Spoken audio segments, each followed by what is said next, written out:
Hello दोस्तों, आप लोग देख रहे हैं कि भारत और चीन में जो कच्चे माल उपलब्ध है उसमें कोई खास अंतर नहीं है। जितना भारत में उपलब्ध है कच्चा माल उतना ही चीन में भी उपलब्ध है लगभग। बशर्ते अंतर इतना है कि चीन की जनसंख्या उस समय ज़्यादा थी, क्षेत्रफल ज़्यादा था, और भारत की जनसंख्या उसके मुकाबले क्षेत्रफल के समानुपाती कम थी। पर ऐसा क्या हुआ कि चीन इतना आगे बढ़ गया और भारत उसे कुछ पीछे रह गया, क्योंकि चीन भारत से बहुत पीछे था। स्वतंत्रता के पूर्व चीन की जो स्थिति थी वो भारत से पीछे थी और चीन बहुत आगे बढ़ गया। इसका कारण क्या हम देखते हैं आज। हम ये देखेंगे कि चीन का जो सकल घरेलू उत्पाद था 10.3% था, जो कि बड़ा ही रहा, थोड़ा बहुत उसमें कम अंतर आया। और भारत का जो सकल घरेलू उत्पाद था 1980-90 में वो 5.7 था, जिसमें थोड़ी सी बढ़ोतरी हुई है। पाकिस्तान की तो बात हम अभी नहीं कर रहे, उसका तो घटते गया है। तो ऐसा क्या कारण था कि चीन का जो सकल घरेलू उत्पाद था वो इतना ज़्यादा था और भारत का इतना कम था? कारण क्या है? इसका कारण ये है कि एक्चुअली में चीन की जो जलवायु है वो इस तरह की जलवायु की कृषि योग्य नहीं है। वहाँ पे कृषि क्षेत्र की उपलब्धता जो है वो 40% ही है ना। वहाँ की इस तरह की जलवायु कृषि के लिए अनुपयुक्त है। और चीन की जो 80% अर्ध लोग जो थे वो कृषि के ऊपर निर्भर थे। तो वहाँ पे क्या किया गया, इस कारण को भापा गया और कुछ अंतर लाया गया। उस समय ग्रेट फॉरवर्ड लीप अभियान चालू किया गया। किसके द्वारा? माओ के द्वारा। वहाँ पे एक नेता थे, बहुत बड़े नेता थे माओ। उन्होंने इस अभियान को चालू किया गया। उसके अंतर्गत उन्होंने कहा गया कि देश के औद्योगिकरण के लिए अपने घर के पिछवाड़े में सभी को उद्योग लगाना अनिवार्य है। सभी को प्रोत्साहित किया। छोटे छोटे उद्योग जैसे सोया पनीर बनाना, जैसे छोटे छोटे पैकेट बनाना, बहुत सी ऐसे छोटे छोटे उद्योग, जिसके कारण क्या हुआ, उसके मैन्युफैक्चरिंग में बढ़ोतरी हुई और ग्रामीण क्षेत्र में कम्यून भी प्रारंभ किया गया, है ना। कम्यून प्रारंभ से सामूहिक खेती हुई, जिसमें कृषकों को ही लाभ हुआ। पर मूल रूप से जो चाइना आज की डेट में मैन्युफैक्चरिंग का हब बना हुआ है, उसका कारण यहीं पे छुपा है। 1998 में जो ग्रेट फॉरवर्ड लीप अभियान चालू किया गया, इसके अंतर्गत देश में जो औद्योगिकरण किया गया, हर व्यक्ति को कहा गया कि अपने घर के पिछवाड़े में कोई ना कोई एक उद्योग लगाए, छोटा सा कोई एक फैक्ट्री प्लांट लगाए। जिसके कारण क्या हुआ कि चाइना में मैन्युफैक्चरिंग की क्षमता बढ़ती गई। हर छोटी छोटी चीज़ आज की डेट में चाइना में बनी हुई है। उसका कारण यही है, उसका कारण 1998 में हमें मिलता है। तो आपको यही पता लगाना पड़ेगा। फिर भी दोस्तों, भारत चीन से उतना पीछे नहीं रहा है। इसका कारण यह है कि भारत ने सेवा क्षेत्र में अच्छी उन्नति की गई है। 51% लोग भारत के केवल सेवा क्षेत्र में लगे हैं।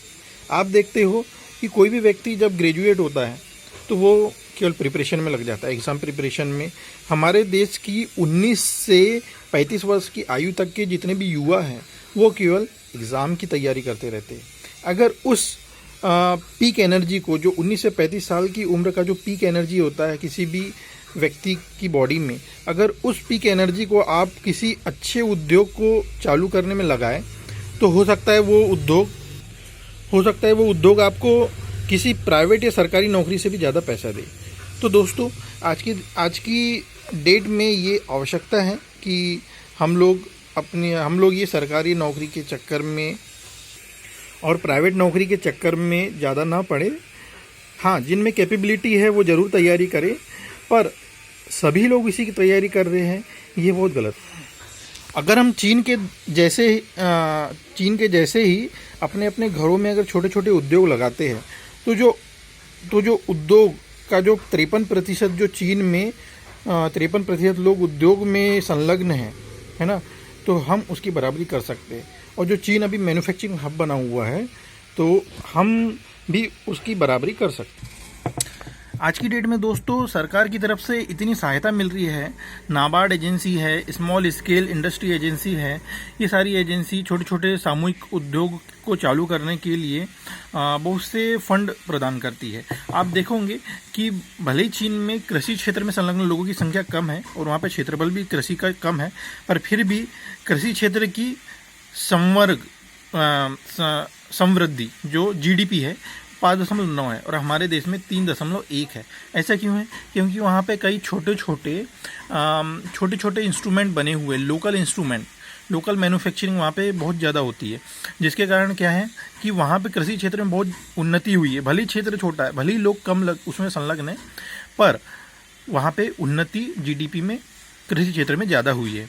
ये 1980-90 की बात है। हम 1990, 2002-3 की बात देखेंगे तो यहाँ पे भी कृषि क्षेत्र में वृद्धि ज़्यादा हुई है, जबकि भारत में कृषि क्षेत्र में वृद्धि कम हुई है। आप देखेंगे यहाँ पे 3.1 है, यहाँ पे 2.7 हुआ है। तो यहाँ पे कृषि क्षेत्र में वृद्धि भले चाइना में कम हुई है, क्योंकि ज़्यादा से ज़्यादा लोग वहाँ पे 90 के दशक में कहाँ गए थे, ग्री फॉरवर्ड लीप के तहत अपने अपने घर के पिछवाड़े में उन्होंने उद्योग चालू किए थे। इसलिए हो सकता है यहाँ पे थोड़ी कम हुई है, पर फिर भी ये भारत की अपेक्षा ज़्यादा है ना। और उद्योग के क्षेत्र में देखिए यहाँ पे निरंतर वृद्धि होती गई है। यहाँ पे उद्योग के क्षेत्र में 7.4 जीडीपी थी, यहाँ पे 6.6 हो गई है। और यहाँ पे 10.8 जीडीपी थी चाइना की उद्योग के क्षेत्र में, यहाँ बढ़ती गई है। तो हम हर क्षेत्र में चाइना की तुलना में पीछे होते जा रहे हैं, चाहे वो उद्योग की बात करें, चाहे वो हम कृषि की बात करें, है ना, ये चाहे बल सेवा क्षेत्र में हम क्या है, सेवा क्षेत्र में थोड़े से बड़े हैं हम लोग। उसका कारण कि यहाँ पे 6.9 था भारत में कृषि क्षेत्र, सेवा क्षेत्र में जीडीपी वृद्धि, और यहाँ पे 7.9 हुआ है। ठीक है, यहाँ पे चाइना में 13.5 था पहले से ही, क्योंकि यहाँ पे लेबर कास्ट बहुत कम थी, वहाँ पे 13.5 था, यहाँ पे 8.8 हुआ है।